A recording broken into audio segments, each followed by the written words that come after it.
कि जंगल महल की गलियों से एक आवाज आया है, जंगल महल की गलियों से एक आवाज आया है, उठो नौजवानों, फिर से इनकलाब आया।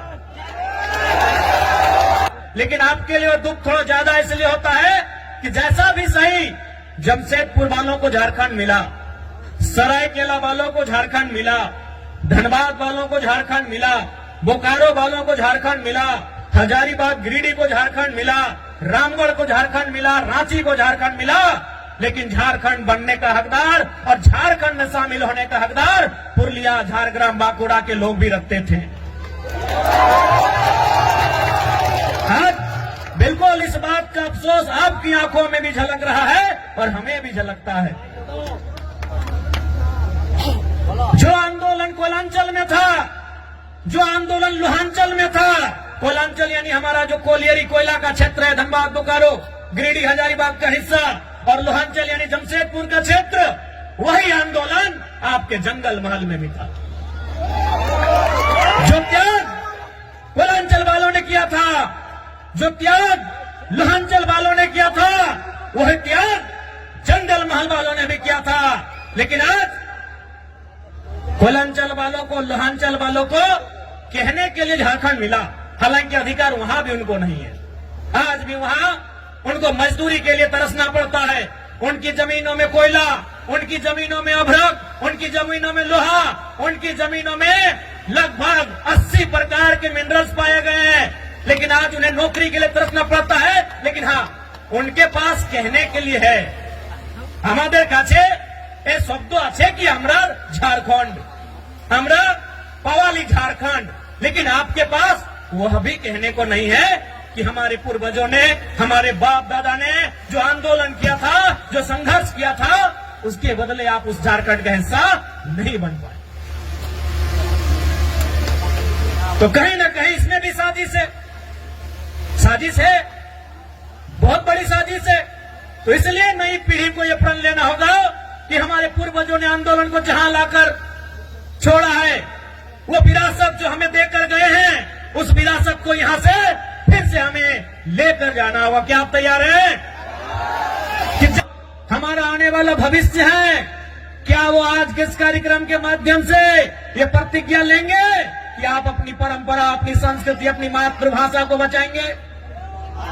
क्या आप प्रतिज्ञा लेंगे कि आप अपने सामाजिक कार्यक्रमों को, अपने सामाजिक आंदोलन को आगे बढ़ाएंगे?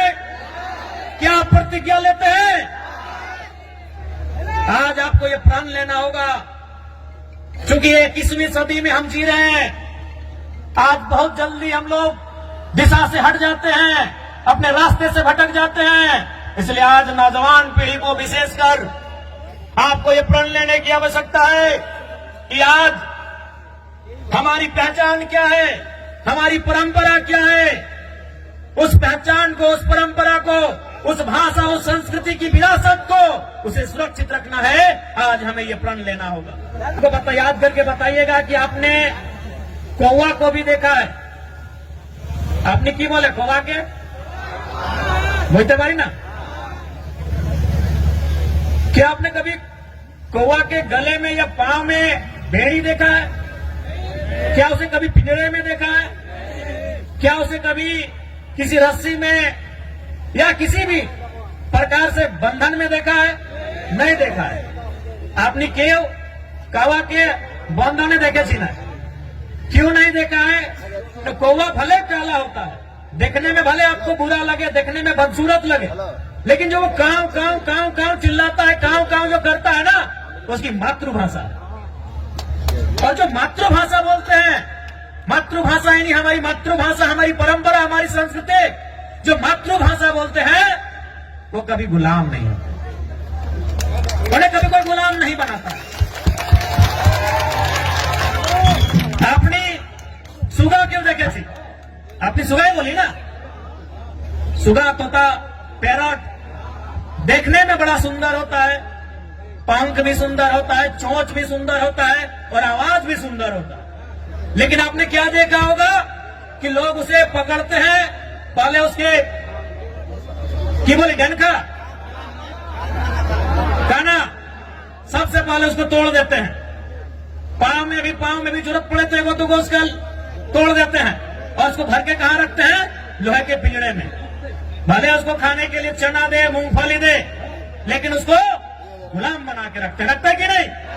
क्योंकि जो मिट्टू, जिसे कोई तोता कहता है, कोई सुगा कहता है, कोई पैरट कहता है, भले वो दिखने में सुंदर है, हरा है, चोंच लाल है, खाता भी बढ़िया बढ़िया है, लेकिन वो भाषा का नकल करता है। टेम टेम टेम टेम उसकी भाषा नहीं है।